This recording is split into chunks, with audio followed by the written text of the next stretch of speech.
bagaimana secara beruntun dan terus-menerus, ya, umpamanya menyampaikan informasi yang tidak akurat, ya, menyampaikan informasi yang sulit dipertanggungjawabkan. Tadi muncullah sedikit cetusan kata-kata teman saya ini, Ruhut, bahwa saya itu ke KPK bertemu Busro. Ya. Kamu punya orang di KPK. Jadi saudara Busro itu pertama kali dan terakhir sekali saya bertemu adalah pada saat saya menjadi anggota panitia seleksi Komisi Yudisial beberapa tahun yang lalu. Ya, dan saya sama sekali tidak ada urusan untuk bertemu dengan orang KPK. Bukan untuk Nazarudin ditahan. Kenapa saya harus berurusan dengan itu? Bukan karena saya ingin, bukan saya karena ingin menghindar, ya, bukan karena saya ingin menghindar. Tapi ini supaya informasi itu lurus. Jadi saya kira sekali lagi saya minta Bung Ruhut, janganlah style dan cara Nazarudin itu Anda teruskan. Kok Nazarudin stylenya nggak begitu, beda lagi dengan Ruhut? Enggak, ada kemiripan di Miripnya sini. di mana? Ya miripnya menyampaikan informasi yang tidak benar, ya.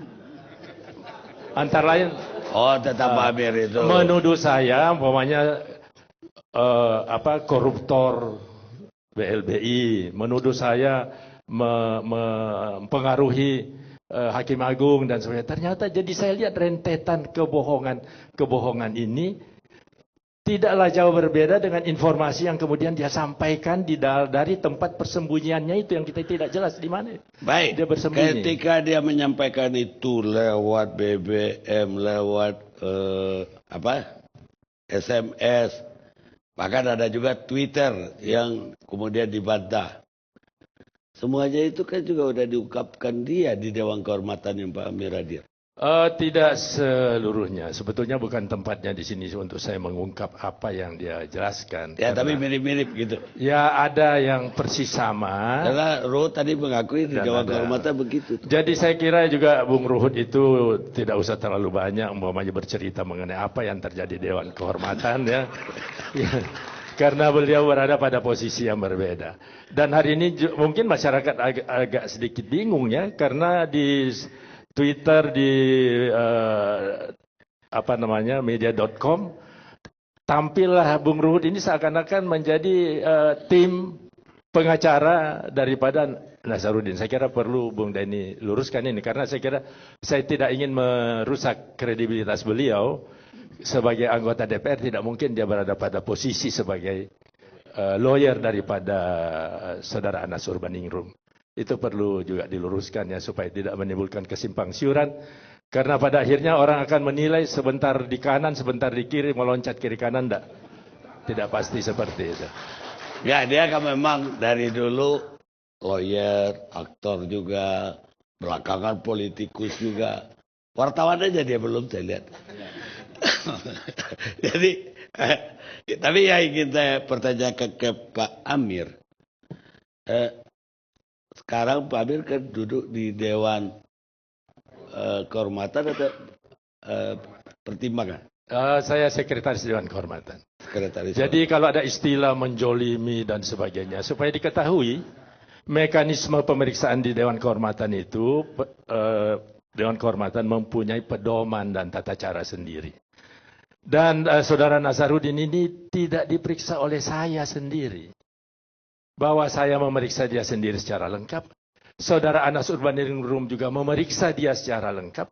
Kemudian ada tambahan pemeriksaan daripada anggota Dewan Kehormatan yang lain, yaitu Pak Mangindaan dan Jero Acik. Bahkan oleh Ketua Dewan Kehormatan sendiri, bersama-sama dengan anggota Dewan Kehormatan lain itu melakukan pemeriksaan dan tanya jawab. Ketuanya Pak SBY. Pak SBY sendiri, sehingga kalau menuduh saya sebagai sekretaris Dewan Kehormatan menjolimi, sebetulnya sama juga menuduh seluruh anggota Dewan Kehormatan termasuk SBY itu menjolimi seorang Nazarudin.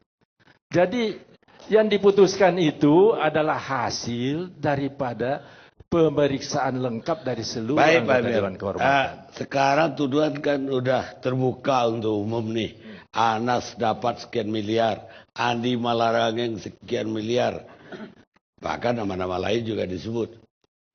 Menurut Pak Amir, sejauh mana kemungkinan kebenaran ini? Saya melihat kalau tuduhan itu dilemparkan dari tempat gelap, tempat bersembunyi, apa nilai daripada keterangan seperti ini? Ya tapi tuduhan Kalau itu silakan. Jadi waktu di Dewan Kehormatan juga saya kira tuduhan seperti ini pada akhirnya hanya dimanfaatkan oleh orang-orang yang ingin mencederai Partai Demokrat. Tetapi pada akhirnya kami menjadi terbiasa dengan hal ini dan kami cukup kuat untuk menghadapi hal ini sehingga tidak terlalu heboh, tidak terlalu khawatir, tidak terlalu cemas lah dengan hal-hal seperti itu. Tidak goyang. Mungkin lah. yang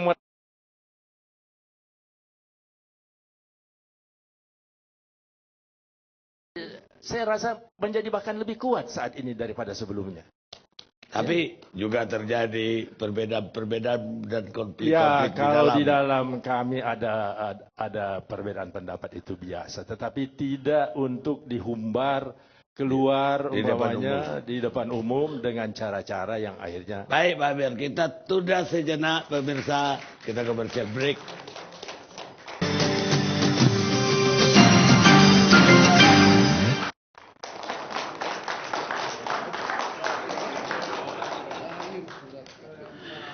Pemirsa, kita teruskan acara kita Jakarta Lawyers Club. Badai menerpa kemana-mana. Saya kira Bung Castorius udah menonton tadi bagaimana pendapat Ruhut, bagaimana pendapat Pak Amir. Kayaknya ada silang pendapat tuh. Pendapatnya Bapak sendiri gimana? Ya terus terang saya belum melihat tadi karena saya di luar ya. Oh di luar. Cuman dari kiri kanan ini aja. Jadi menurut Ruhut itu Pak Amir Samsudin itu ketika jadi Dewan Kehormatan itu zalim. Zalim. Hukum namanya Nazarudin. Yang berkaruan bersalah. Bahkan belum jadi tersangka. Tapi yang saya heran kenapa Ruhut hari ini ke polisi ngaduin Nazarudin. Dia bilang saya nampingin doang. Yang ngadu itu Pak Denny. Ya, memang. Apa iya Dewan Kehormatan? Ya. Anda juga Dewan Kehormatan kan? Oh bukan, saya Ketua DPP. Ketua DPP. Tapi saya kira mungkin flashbacknya harus dilihat ya. Bahwasanya memang tidak benar kalau Dewan Kehormatan menjolimi. Saya kira pada saat itu ada semacam dualisme antara TPF yang dimana Bang Ruhut ada di sana dan lalu juga Dewan Kehormatan. TPF seolah-olah memang menunda ataupun mengatakan Dewan Kehormatan jangan bertindak dulu sebelum ada klarifikasi dari KPK. Sementara Dewan Kehormatan kan kepentingan internal organisasi. Pasal 7 mengatakan bahwa Dewan Kehormatan akan bisa memeriksa menjatuhkan sanksi kepada kader yang memang terbukti melakukan pelanggaran etika dan ketentuan organisasi. Dan Dewan Kehormatan sudah menerima 5 laporan tentang Nazarudin. Otomatis ini satu proses yang bisa dilakukan Dewan Kehormatan tanpa menunggu status daripada Nazarudin untuk kepentingan organisasi. Artinya di sini saya kira bagus sekali kalau Dewan Kehormatan membiasakan membuat tradisi ketika mendapat laporan tentang perilaku organisasi dari seorang kader, dia memeriksa menjatuhkan sanksi. Ada 5 laporan tentang Nazarudin ketika itu. Ya, apa itu aja? yang saya persisnya saya kira sudah diumumkan dengan status Nazarudin ya. Ada 4 yang berhubungan dengan korupsi, 1 yang non korupsi, ya kan? Dan itu semua berkas filenya ada di Dewan Kehormatan. Nah kita sebagai Ketua DPP juga melihat waktu itu pertentangan antara Dewan Kehormatan dan TPF. Dan disitulah tanggal 16 bukan saya move, tetapi saya launching mengatakan bahwa ada 2 opsi untuk Nazarudin. Yang sebenarnya ini dalam tataran kepentingan internal organisasi. Tidak ada hubungannya dengan kepentingan proses penyidikan pro justisia hukum. Nah, kita harus menggarisbawahi ya. Partai politik ini adalah organisasi publik. Terikat dengan moral publik. Dan oleh karenanya organ-organ di dalam partai publik ini harus berfungsi seperti Dewan Kehormatan. Kenapa ada 2 badan di dalam satu partai itu, ada Dewan Kehormatan, ada TGPF atau tim pencari fakta. Dewan Kehormatan itu legal di dalam organ. Jadi yang TPF itu katanya dibentuk oleh fraksi yang lalu ketika Pernah saya tanya Pak Jafar mengatakan tidak pernah ada SK tentang pembentukan TPF.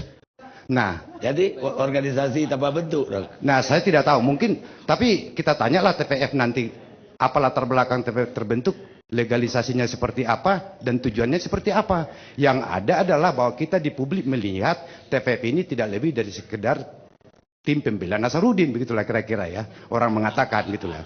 Nah, sekarang masalah Nasarudin ini mencapai titik klimaks sekarang, Iya. ya kan? Dan yang dulu TPF membela, sekarang memang berbalik untuk mencerca Nasarudin. Karena apa? Memang sudah semakin liar. Dan saya kira juga ini bukan karena pertobatan TPF, bukan.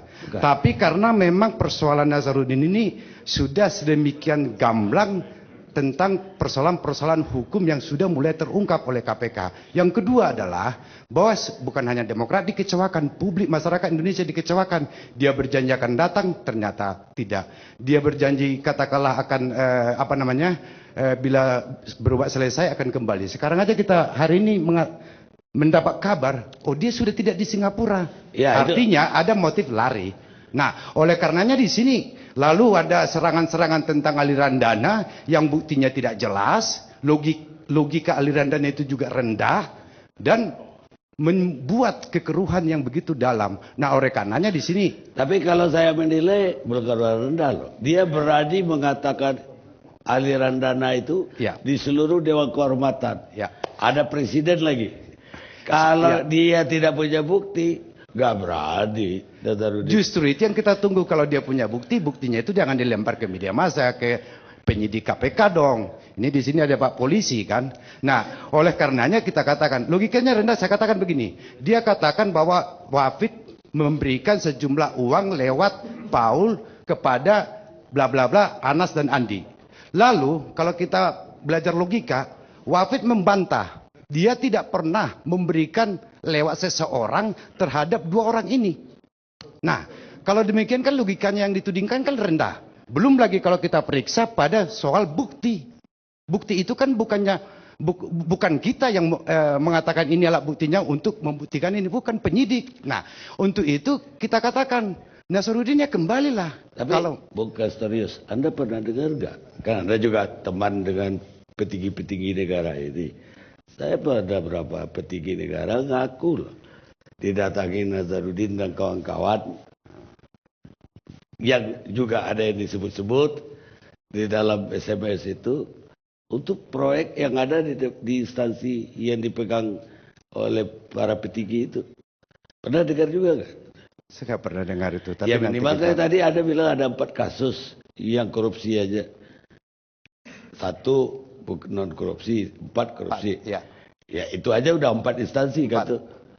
4 itu yang kita sudah dengar di media. Tapi maksud saya di sini sebenarnya adalah posisi status Nasarudin ini yang dulu dia mengatakan tidak ada apa-apa terlibat, bahkan membantah mengenal Rosa, ternyata tidak benar. Oh iya, kalau Lalu itu, ada ya. kasus yang lain-lain juga di mana dia saksi dan segala macam. Artinya eskalasi di dalam status kita melihat sosok Nasarudin ini siapa. Dan inilah yang membuat kita sekarang sama-sama satu perahu semua di Demokrat untuk mengatakan lebih baik dia pulang atau ditangkap, dibawa paksa oleh kepolisian yang sekarang lagi bekerja agar kasus ini terang benderang. Mah bisa dibawa paksa orang di Singapura. Kita harapkan. Ada jawab. Wah, ini yang harus dijawab semua. Baik saudara Amir Samsudin yang sekretaris Dewan Kehormatan dan ini Itu siapa Castorius tadi Niaga? profesor bisik-bisik ke saya. Dia Demokrat ya. Maksudnya Castorius karena dulu PDI Perjuangan. Sebentar. Saya tidak pernah PDI Perjuangan. Oke lah, up to you. Nggak pernah. Oke, ya. Baik up to you. kartu anggota maupun jadi caleg nggak pernah. Ya, oke, up to you. Jadi begini, kawan ini kan baru berapa bulan. Saya ini orang hukum, dia bukan orang hukum. Walaupun penasihat Polri kayak abang, tapi abang lawyer. Yang saya ingin katakan begini, Bang dan Bung Amir, saya ingatkan. Saudara Oce Kaligis sudah dengan tegas saya katakan, seolah-olah Dewan Kehormatan itu melakukan putusan yang semena-mena. Saya katakan, Dewan Kehormatan melakukan, karena ini harus dijelaskan, nggak boleh tidak. Saya tidak mau Pak SBY